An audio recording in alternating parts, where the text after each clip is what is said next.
First of all, I certainly expected to see a few more people here tonight. As a matter of fact, this turnout is really pathetic. I wonder where all those parents are. What are they doing that's so important? If the death of a 14-year-old boy won't get them away from their television sets for a meeting like this, I don't think anything's going to do it. As a matter of fact, it's just that kind of apathy that got us into this mess in the first place, as I think we all know. At least those of us who did bother to show up at this meeting tonight. Well, I guess we all realize it's time for some tough talk about the kids in this city. Yo, what is up? Good evening. Hey, welcome to the Sequential Hood, y'all. Maybe that Sequential Geek. Thanks for stopping by. Just wanted to say hi. Happy post-Holla Halloween. Holla.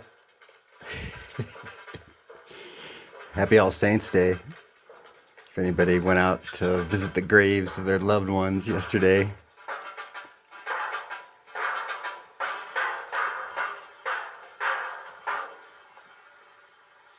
November 1st, All Saints Day. Man, one stick of dynamite would do it. So I went and checked out a bunch of comic book shops.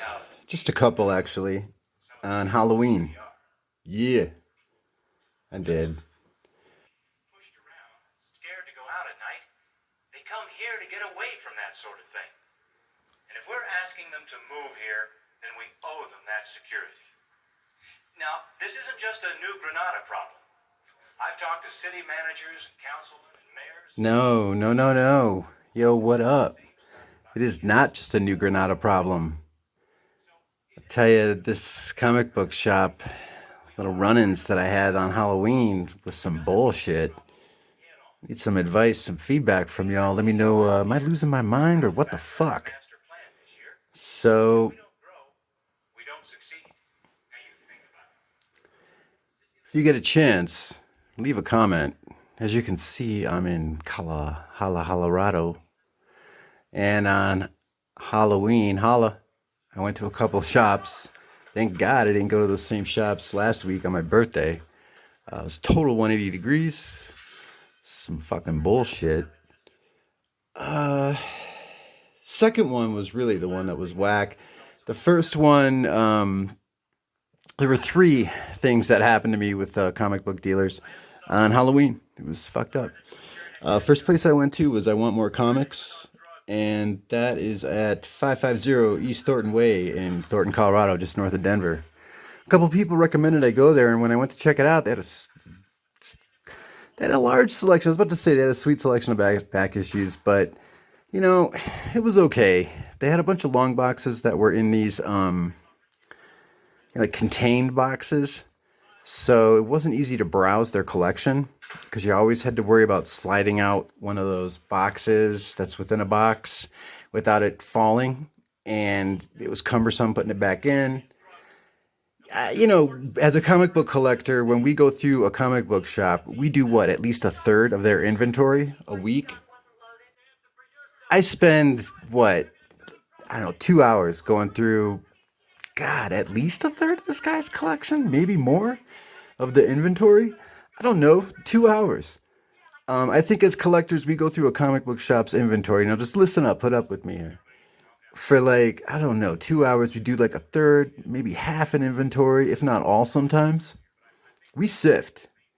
Once a week, we go to at least, 2 comic book shops? So the first one I go to is that comic book shop, I Want More Comics. The guy was really dry. I don't know. And then when I went to go pay, he sets aside the Dark Horse Presents Aliens #1. I think it was just I'm not sure how many issues were in that. I think it might have just been a one-shot. Dark Horse Presents Aliens with the platinum font. Had a $5 price tag on it. I had bought it for $25 online, 2 months ago during the summer. And I had a stack of comics. How many comics did I have? I probably had this many comics. No, I had more, all right? all this right here is the haul that I'm about to show. Okay, if it wasn't for the attitude and the bullshit that I got from these comic book shops, this stack would have been more than twice these comics. Because I know for a fact that after that guy took that Aliens comic book, he set it aside, the store owner, and he goes, "Yeah, this is a hot book." And I'm like, "It's got a $5 price tag on it." And he goes, "Yeah, but it's a hot book. Hot books we separate at the cash register." And I'm like, you got price tags on all your goods. I didn't want to argue. And I just said, "That's not fair." And then he said, "Well, that's how we do it here. We bring out special books at the register." And I wanted to say, Aliens, that's old news. Disney buying Aliens and Predator. It's in the A's, people. This was alphabetized. This stuff was all alphabetized. It's in the A's, y'all. And he sets it aside and he says, "I got to look this up." And I go, "We're going to look up eBay sold items at least?" And he goes, "Yeah." And I'm thinking about it and I'm like, this is bullshit. I go, something, keep the book. And I took my stack of comics and I'd say, what did I keep? Here, let me just show you. I kept these. All right. This is what I kept. I had at least twice this. I would say I definitely set aside. There was a New Mutants 26 newsstand that I had set aside, and I know that was one of them. Dark Horse Presents. Oh no, wait, what am I saying? It was The Dark Knight Returns, Frank Miller, #4. Yeah, I mean, it's just, screw it. If a shop owner is gonna do that, then I'm not buying everything. Then I'm trimming the fat and then some. And even if I got to make more sacrifices, I'll just go online and get some of those other books because, like I said, that's old news. I'm spending hours leaning over your comic book boxes, and then you take a comic book aside and you're gonna nitpick something that you could have done the work yourself. Chuck Rosansky is right. Comic book shop store owners are lazy. So I go to the next shop. And the guy wasn't like, "Have a good day. How was your, or like, how was your hunting?" It was just, and I was the only one in line, by the way. Some people did step in behind me in the middle of him ringing up my stuff, but they didn't have a line of people at that register the whole time I was going back and forth, having them open up bags, books, bags to have me look at the books. So, yeah, hold on a sec. Listen to this.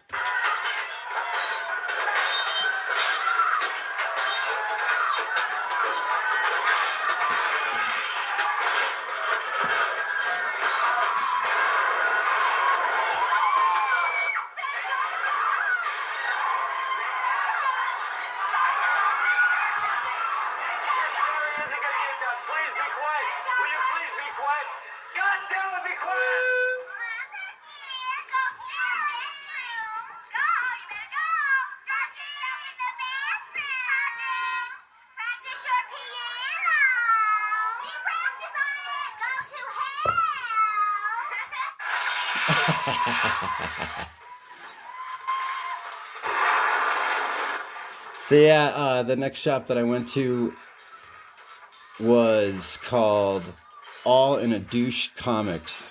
It's called All in a Dream Comics.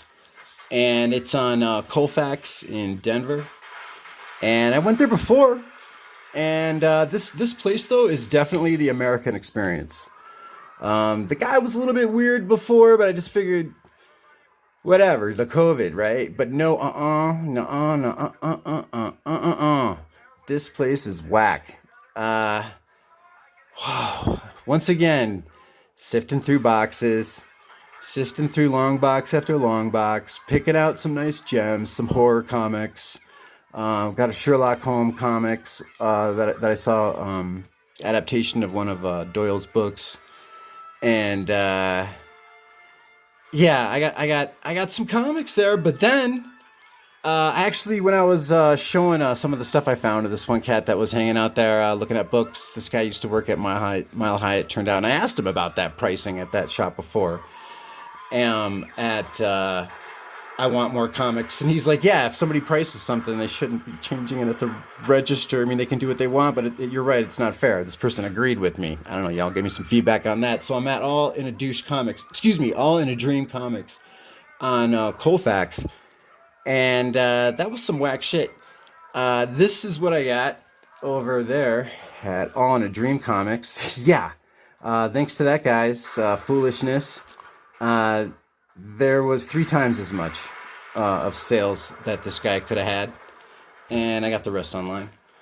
Yeah, I mean, I don't want to diss my local comic book shops, but it's like too much. Support your local shop. Too much of that. Support your local shop. COVID, support your local shop. And then you go there, and you get alienated.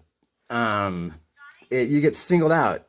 You're the evil collector because they're too lazy to go through their books when collectors are going through a third, a half of a store's inventory a week. But they can't do that even to go look at key books? No. And then they're pricing stuff at the register. So All in a Douche Comics, he takes 3 of the comics that I had, and they were like obscure. One was the Sherlock Holmes. Another one was a horror comic. It's a Gene Colan horror comic. The third one was some obscure indie book. And it was totally beat up too. It didn't even have a title on it. It was black. The face on it looked kind of like Spawn, but it wasn't. Some ripoff it looked like. But so he sets those 3 aside. The guy that runs that shop, and he starts telling me like, "Oh yeah, I got to price these," and I'm like, "All right." You bend like a reed at certain cases, but then he's like, "Yeah, you got to come back on Monday." I'm there on a Saturday on Halloween. And they're open on Sunday. And I said, "Sunday?" He goes, "Nope." And I'm like, "Can you look it up on your phone?" He goes, "I don't have it with me." And I'm like, "Wait, can you look it up on a computer?" And he's like, I don't have one. There's none available." And I'm like, "Wait, did I piss you off or something?" And he goes, "No." He's like, "I just don't feel like doing anything right now." And I'm like, "But you don't want to look up the price?" He goes, "Yeah, come back on Monday." And I go, "Whoa." I go, "You can't price your books." I go, then I said, I'm like, "Wow." I go, "This," and I said to him, I'm like, "This is," and yo, this is the United States. People look for reasons to be upset. And I said that. I just said, like, real calmly. I took a step back. I go, "This is the United States. People look for reasons to be upset." I'm like, "I'm getting this feeling here that you're trying to be upset. You're looking for reasons to be entitled to be upset." Oh yeah, because when he set the 3 books aside, he goes, "But people take books and then they flip them." He goes, "I'm tired of selling books for $10, $5, and finding out they're worth $100." And then that's when I'm like, "Wait, we go through your stock." Half a stock, 100% of an inventory of long boxes collectors go through once a week, more than one shop. I'm like, why can't you just do that yourself once a week? Just do a 25%. This guy's books don't change from the last time I was there, like a month ago. So, yeah, there's too much of shop owners feeling like they're at war with collectors and not taking accountability for just doing their own goddamn inventory or fishing out key books instead of having somebody bust their butt leaning over boxes for hours and then dissing them at the register. That's fucking whack. That is fucking whack. So I'm telling him, I didn't say it like that. I didn't talk like that. I just was like, something. And I even said to him, and then at that point when he's talking about the collectors, and then I gave a counterpoint, and then he's like, "You're being argumentative." And I'm like, something? If I'm not swearing, if I have my arms down, I'm not waving my arms around, I'm not raising my voice, I'm at a safe distance from you. I'm like, I can't give you a counterpoint? And then his friend's with him behind a counter, and he's like, "See, counterpoint. That's the syntax for arguing." And I'm like, whoa. I go, I am a customer. It is draining that I should have to go through all these boxes and then leave a store feeling like, oh, okay, thanks for telling me how I'm supposed to be. Thanks for talking at me. Like, that feels like shit. And I said that. I go, I didn't say it feels like shit. I said it's draining. And the guy says, and I said, what I was talking about common decency and being polite. And then the guy says behind the counter, the owner goes, "Well, polite, that's just a matter of subjective point of view." And I'm like, what? And then he says, "Well, since you're being argumentative, I think I'd just cancel this transaction and I want to leave, close the store early." So I walk out and I go, fine. I go, wow. I go, you're actually kicking me out because, like most people in America, you're looking for reasons to be entitled to be upset. And he goes, no, I'm not. And then he goes, well, what do you want to do? And I go, I'd like to just finish this transaction. And that was mainly because of this. Yeah, this is Spike Lee joint, comic Spike, colors in black, one of four. Dark Horse Comics. Oh yeah, I wanted to get this. You know, I was willing to make the sacrifice and walk out without making a big deal about it. But then he goes, all right, let's do the transaction. To make a long story short, I just kind of like, I just went, okay. And then I took my stack and I took out 2/3 of it, at least half, set that all aside. One was a nice Bruce Timm comic book. Like, what the fuck am I doing? I set all that aside. And yeah, made my transaction. I was just like, peace, man. And I even called him up about 10 minutes later when I was driving. And I was like, thanks for putting up with me. And the guy apologized to me. And I thought everything was cool. And I said, yeah, the past couple of weeks have been hell. I've been busy. I've been lack of sleep. And he didn't even let me say that. He just goes, oh, okay, I see. It was kind of, I wasn't sure this guy was being sarcastic when he made that remark after that. It was odd. It was so fucking odd. And I just went, okay. I was like, all right, thanks. And I go, so you don't want me to come by Sunday? And he goes, no, Monday. And I said, all right. So I called him up on Monday today. And of course, he didn't answer at 12:15, and they opened at 12. And I called at 12:30, and of course he didn't answer. And yeah, the guy's probably busy, right? He's got customers to quote unquote take care of. And eventually he picked up when I called the third time, and he said that he was upset that I set those other books aside that I didn't buy. And so he didn't price the books. He put them back. And I was like, wow, fuck you. And he goes, oh, okay. I said, yeah, eat shit. And then he goes, okay, get help. And I'm like, just don't have to go to your shop. That's all. Never, ever, ever, ever, ever, ever, ever again am I going to All in a Douche Comics. All in a Dream Comics, I mean. So that's some fucked up shit. And yeah, the best advice I got to say is you get snubbed like that. I gave the guy a second chance. I was there before. Always give a shop a second chance. Always give a shop a second chance. They snub you though. They fuck with you.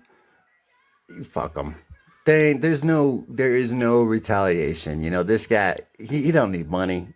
He's old enough. He could probably retire for all I know. Fuck it. I look up the reviews for this place, All in a Douche Comics, and the guy's got bad reviews for years. It's the same old story. We're in the United States. You're entitled to be upset at customers. You're entitled to be upset at coworkers and neighbors. And if they don't like it, oh well, I'm sorry that you feel that way. And yeah, oh well, that's your choice. Shit is whack. Yeah. Then I get an email. My email response. I've been hunting for 4 comics. Berlin number 17, which is rare, of that 22 issue Jason Lutz run about Berlin in the 30s. And The Crow, Death and Rebirth number 3, the James LeBar cover, that IDW imprint. And I even indicated IDW. I said also, this is another sweet comic I got. I said also, what else? I listed 4 comics. Brother Man number 11, that was one, and I can't remember the 4th one, but yeah, I did indicate IDW Publishing. This person replies back to me, one of the 4 comics that I listed that I wanted, that I was looking for, and I said, get back to me if you can find them, in this email, and one of them did indicate the publisher. The guy replies back and he goes, and like, I don't know, a couple days later, and he's like, yeah, let me know the publisher of the comics. 3 fucking titles that I listed, right, that didn't have a publisher, that indicated the authors, the creators. Y'all can't copy and motherfucking paste? Like, I work. I copy and paste like a motherfucker, man.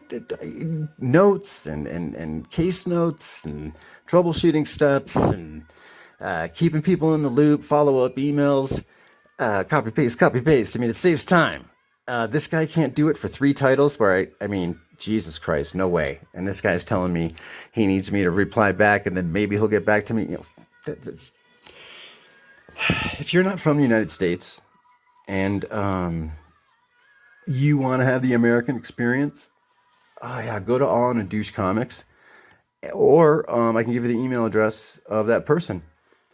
That when I replied back to that guy, I said, okay, thanks. I guess I'll just have to find somebody that's not from the United States. LOL. Peace. Or no, then I said, good luck. My instinct said, go to Mile High Comics when I was coming back from I Want More Comics, and instead I went to On a Dream Comics. Baby, I got to go to Mile High this weekend. They already got that Sherlock Holmes comic that I ordered from them that I could have got at All in a Douche Comics. All in a Dream Comics. But yeah, so I'm gonna go there and pick that up. Let's get on with this haul, shall we? February 2002. A Moment of Silence. This is the tribute comic book for first responders. Saluting the heroes of September 11th with an introduction by Mayor Rudolph W. Giuliani. Got that for $5 over at I Want More Comics. That's what this first set of comics is going to be.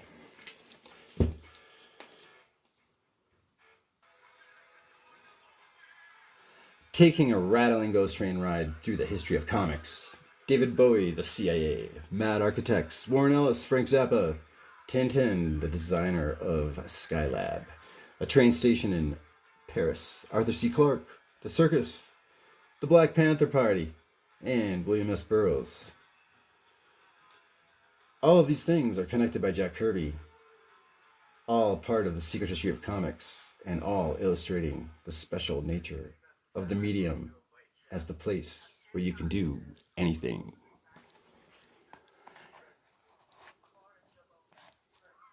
Can you dig it?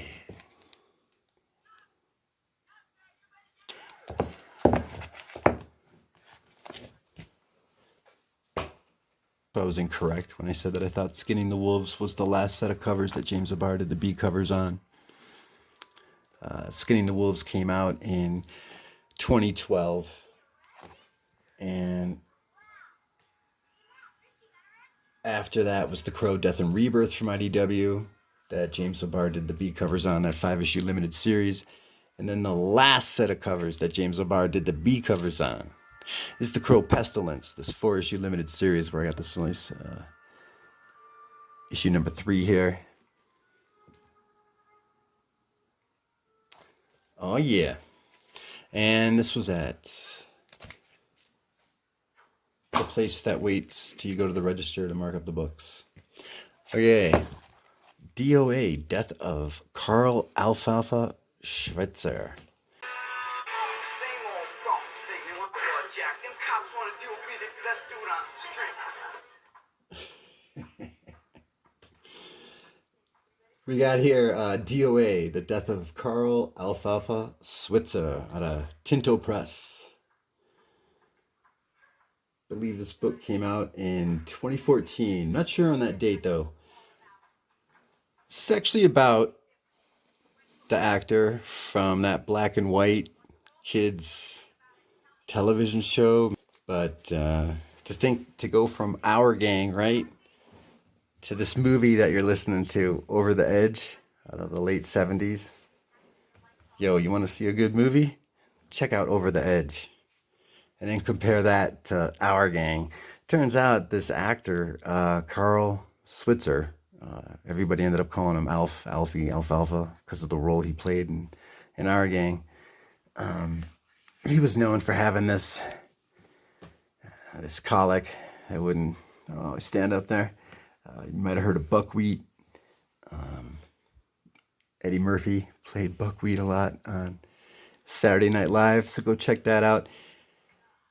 I got this for $5, and yeah, it's a trip. I mean, think about Our Gang, right? From back then, to Over the Edge, that movie today.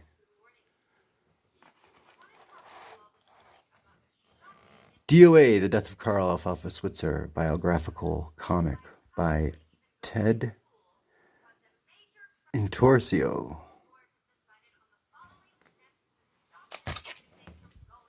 $5. Holla. We got ourselves a 5th printing. Oh yeah, Teenage Mutant Ninja Turtles #1. Says very fine, $17. Classic comic for any comic book collector. Nice 5th printing of Eastman and Laird's Teenage Mutant Ninja Turtles. 5th printing. Damn. This came out in 1988.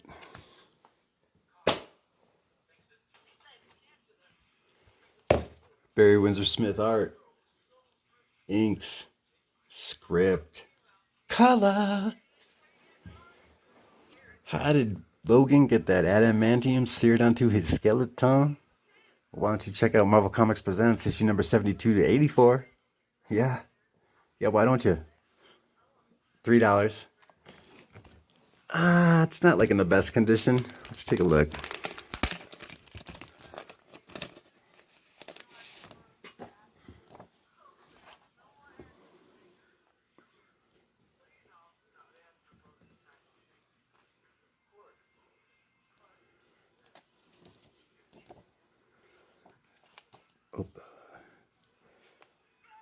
Got ourselves a nice newsstand. Yeah, this isn't bad. I ain't seeing any color breaks in that spine. Oh no.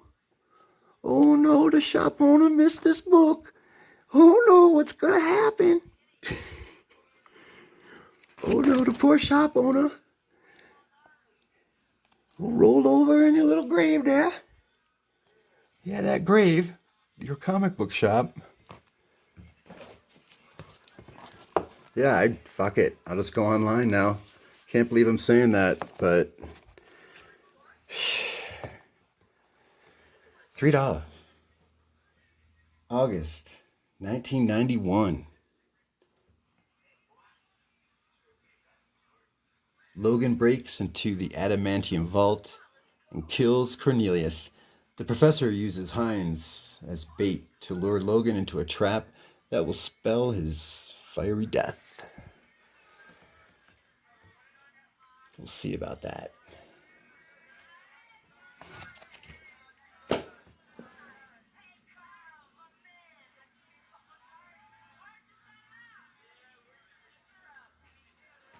By the way, in case you were wondering, this is a Kevin Eastman cover. Word. In their little dollar rack of True Believer comics and Image First, I had to get this Image First of Age of Bronze. It's a nice near mint copy. It's the only one they had. They like watched me pull out like the 4 copies they had of Age of Bronze and like hold them up to the light because they were by the window. Just, look for all the cracks, the color breaks, spine breaks. This is script, pencils, inks, letters by Eric Shanauer. It's a black and white comic, and it's about the Iliad, I believe. I don't think it includes the Odyssey, but basically, if I remember correctly, we got the Apple of Discord, Paris, what is it? Menelaus's wife, Helen. Oh boy. Menelaus of Sparta, I think. And these women were like, Helen was comparing herself to the goddess Venus. I'm pulling this out of my ass. I don't remember this. Okay. So this is not correct. I'm just trying to guess right here. If you compare yourself to a god, if you take yourself in vain of a god, if you say you're as fast as somebody, as strong as somebody, as good looking as somebody, too often, God's going to come down and spite you, right? That's a part of the Greek mythos. So this one woman, I believe it was Helen, was comparing herself to Venus, which then created I believe it's almost like the apple of Eden that created this domino effect of tragedy, sin, drama. The apple of discord was the object used by Eris to cause discord among the gods. There was a rivalry of three goddesses which acted as the trigger that started the Trojan War. The golden apple inscribed, "For the fairest," thrown by Eris, goddess of discord among the gods. It was awarded by Paris to Aphrodite, and then caused the events that led to the Trojan War.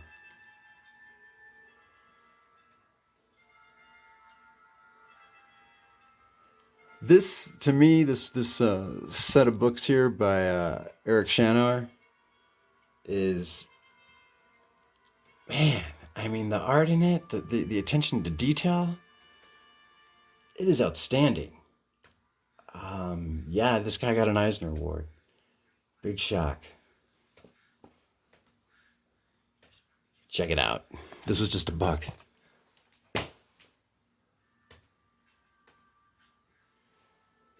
Now there's a comic called Alan Roberts' Trilogy.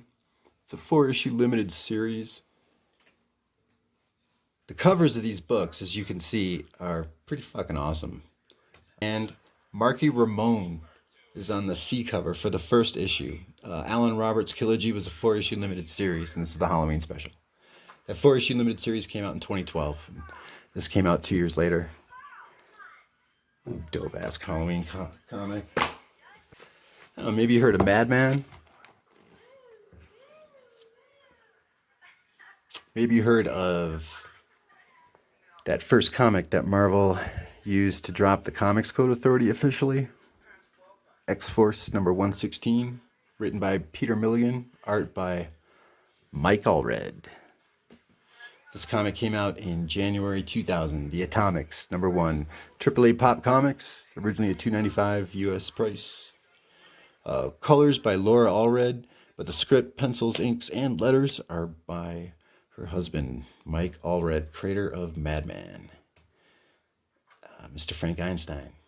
Madman does make an appearance in this, right there. It's a great comic by Michael Allred. There's issue number 2. And issue number 3. So Luna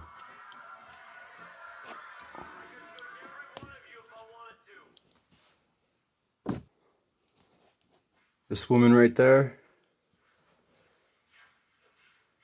she ends up becoming It Girl. Hey y'all, I got these for cover price. $2.95 each. Near mint. Beautiful condition. I wanted to get the first 3 issues because it's pretty much leads up to It Girl. And I just figured somebody like her.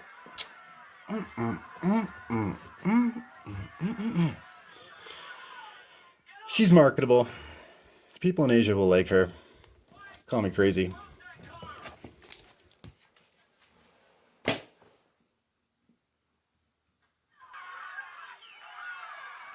Oh, by the way, this is its own separate universe, right? Just so you know.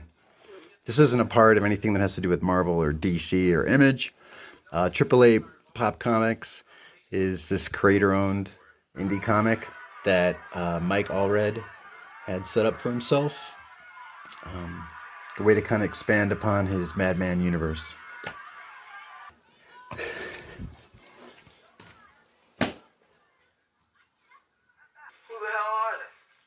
Texas millionaires, man. They're gonna build an industrial park. Texas? All I got in Texas is steers and fish. And this is the last comic that I got over at that last shop. I Want More Comics, just north of Denver. I saw this, I had to get it. Damn, I miss being back in Michigan. Can't say I was too crazy about Detroit. That gentrification going on is awesome, I guess, to a certain extent, but it just feels like they're only going to renovate 10% of the area, keep the other 90% shit so they can just charge Seattle and Denver prices for rent, and that what's little of it is renovated.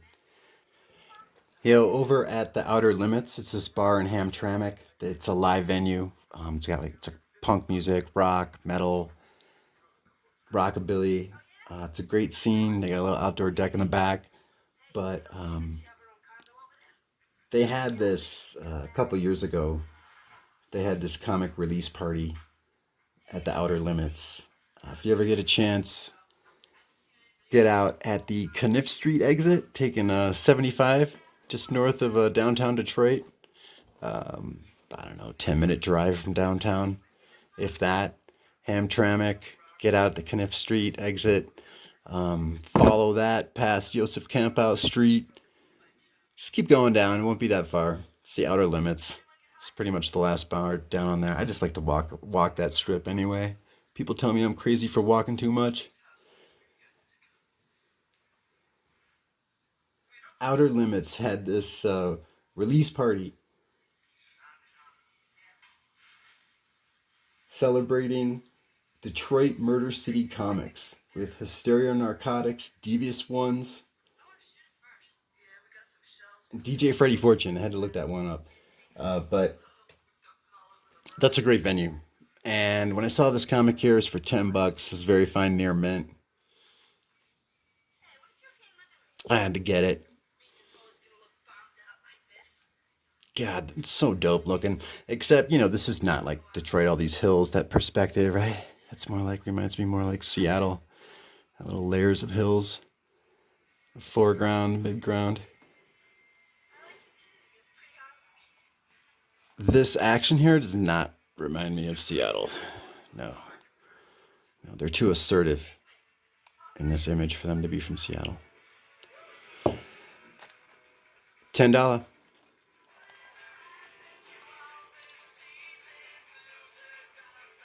So cool. Murder Comics Group. Approved by the Comics with an X Code Authority. Kent Myers, 1990. This originally came out in 1994. The stories are by Rit Metcalf.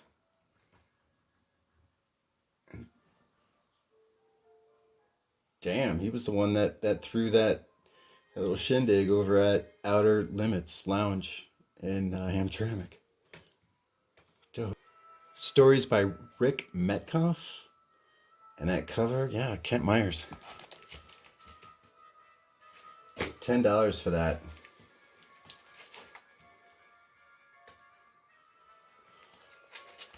Here we go. All in a Douche Comics right there. All in a Dream Comics. Right there. I had 3 times as much as this, but nope. Nope. We don't need people's money in America. No. I'm sorry that you feel that way. That's it. There you go. Everything's okay now, I guess. This came out in March 1995. Pencils, inks, colors. Scott Tolson. Beautiful cover. Scripts by J.R. Lamb.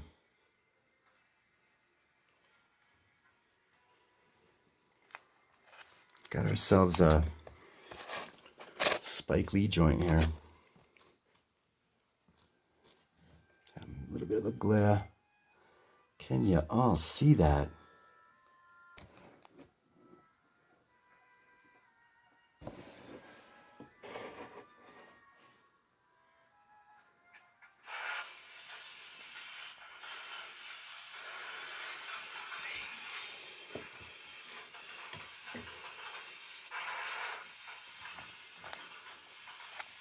It's March 1995. Aaliyah. Anne Rice is the Queen of the Damned, #1. Not bad. I'm taking this out of the bag. This is from 1991, Innovation Comics.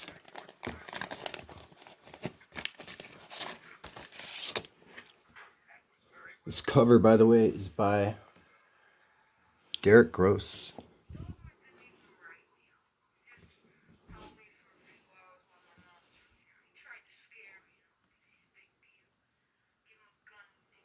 Huh. Not bad.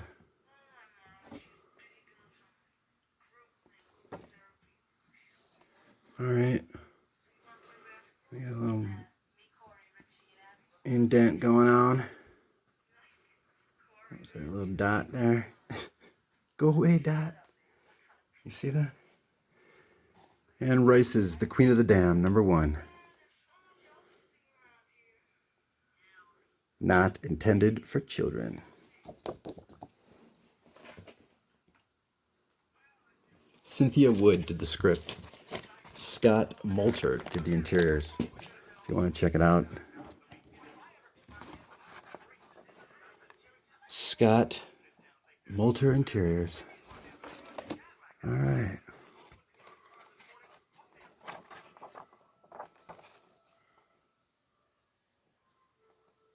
Sorry for the glare. Beautiful.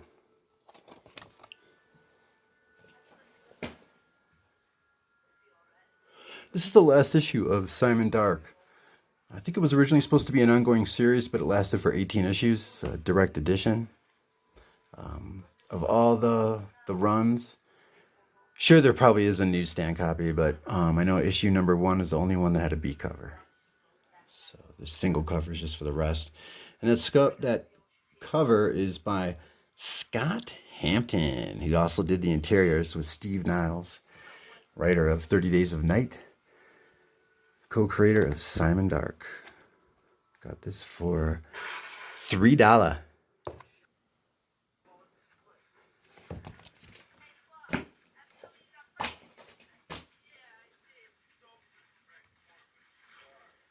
Now we got the cartoon history of the universe. This is by Larry Gonick. And on Comic Book News with Dan Shahan, he interviews this guy. And he created the comic book guide to just about everything. And you got the cartoon history of the universe. This is issue #8. Larry Gonick did the pencils, inks, colors, lettering, script. Everything is sacred. India, 2500 to 200 BC. That's so dope. Rip-off press, originally $2.95. I love stuff like this. Yeah, I love comics that are involved with teaching. I mean, there's a crease in the spine right here. I didn't buy this for the condition or to flip. I bought it just because I like collecting stuff that has to do with teaching people information in sequential form. Just as weird as finding it, then running into you guys. You know, what were we gonna do? I don't remember. I told him to get rid of the gun when Doberman started chasing us, but he wouldn't do it. I knew it was gonna happen. The first day I ever met him, he said, "Hi, I'm Richie White. I'm on probation." That is Avengers, Earth's Mightiest Heroes, #36. Out of 2020 this year. What's the significance of this issue? Significance of this issue isn't just this badass Alex Ross Ghost Rider portrait. Hell no. Nope, it's not. It's the back cover.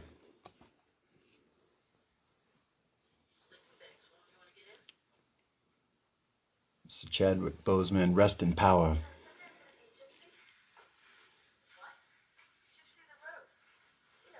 Tribute by Joshua Sway Swaby.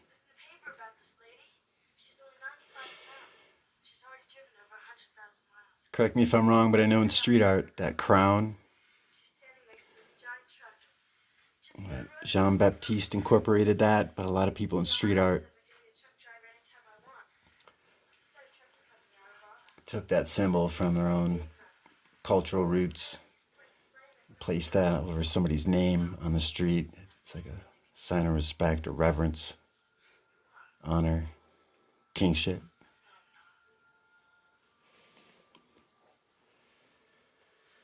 I got these Alex Ross covers with shipping. Say average price $10 each, including shipping. Wow. Haha. Black Panther. That is Avengers Earth's Mightiest Heroes. Issue number 37. At mycomicshop.com. $72. You can get yourself the sketch variant. Woo! I said, can I get an amen? It is late. It's time to wrap this haul up. Let's wrap this up.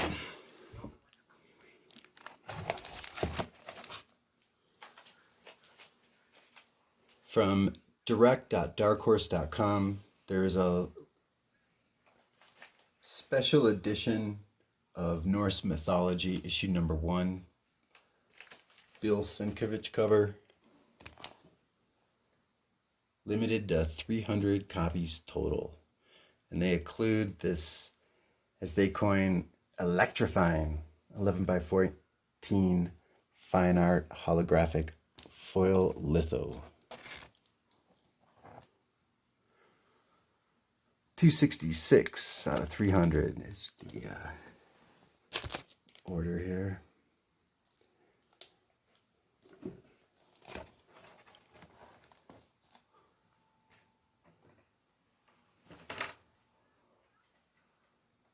Wow, nice glare.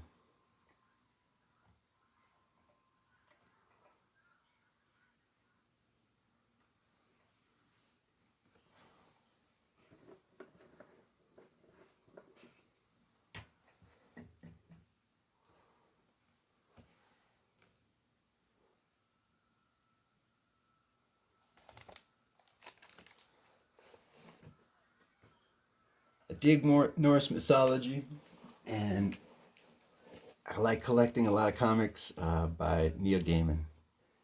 So the fact that you got P. Craig Russell doing the artwork is icing on the cake. Yeah, you alright? Yeah. Parents get mad at you? The usual. Same old thing. Hey, think Doberman will get fired? Oh, hell, fire him. They'll give him a medal. Yeah, he's gonna make a big speech tonight and tell how we shot Richie in self-defense. Yeah. It's all a bunch of crap. Parents are there to hear it. Yeah, and there ain't nothing we can do about it. We should go down there and tell them all to go to hell. Everybody's ever mess with me in one room. That'd be just about everybody in town. Thank you.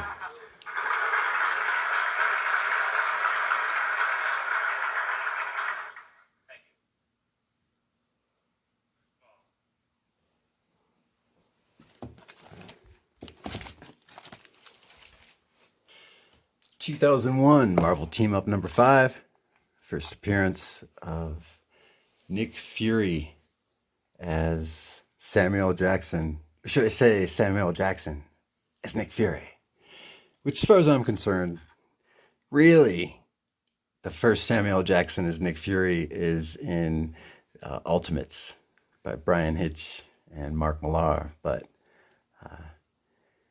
they said it was their idea. I believe it. This is a comic by Bendis and Allred. Allred's the cat that was the creator on that AAA pop comic book, The Atomics, creator of Madman. Did the art on X-Force as of issue number 116 that led into X-Statix. So here we got the technical first appearance of Samuel Jackson as Mr. Nick Fury. As a matter of fact, it's just that kind of apathy that got us into this mess in the first place, as I think we all know. At least those of us who did bother to show up at this meeting tonight. Well,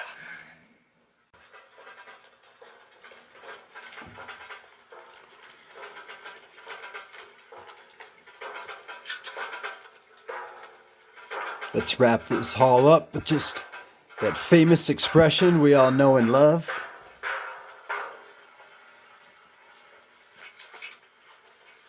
Man, one stick of dynamite would do it. I don't Just know how one many more of us are comic. willing to admit just Street how Angel deep in trouble some of the kids in from this city are. Jim Rugg. Published by Slave Labor Graphics out of 2004. Near mint. $12. That includes shipping off of the eBases. We've got one of the highest rates And that's my haul, y'all. in the state. Thank you so much. It's one hell of a haul, one hell of a weekend. To the police department From Halloween to All Saints Day. and preventing future tragedies. Straight to your screen. Reality. That's right, you heard it. You heard it straight from here. Your Sequential Hood loves you. I just want to say thanks for watching. I appreciate anybody's feedback on any aspect of my videos. As long as it's constructive, basically, or not. And peace. If I see a person carrying a handgun, he better have a goddamn good reason! Yeah, like you do, right? Miss Vogel, please, just everybody needs to calm down here. It's going to pay $60, $80, $100,000 to live in a decorator-colored slum. Jerry, can I ask you a question? What the hell are you talking about? What do you mean, what am I talking about? I'm talking about the problem. Yeah, but which problem? The problem with the kids or the problem with resale values on properties? What makes you think if you shut the wreck down or you put a curfew on the kids, the problem's gonna fly away, huh? Hey, now, Fred, I know you've been upset lately. That's right, I'm goddamn upset.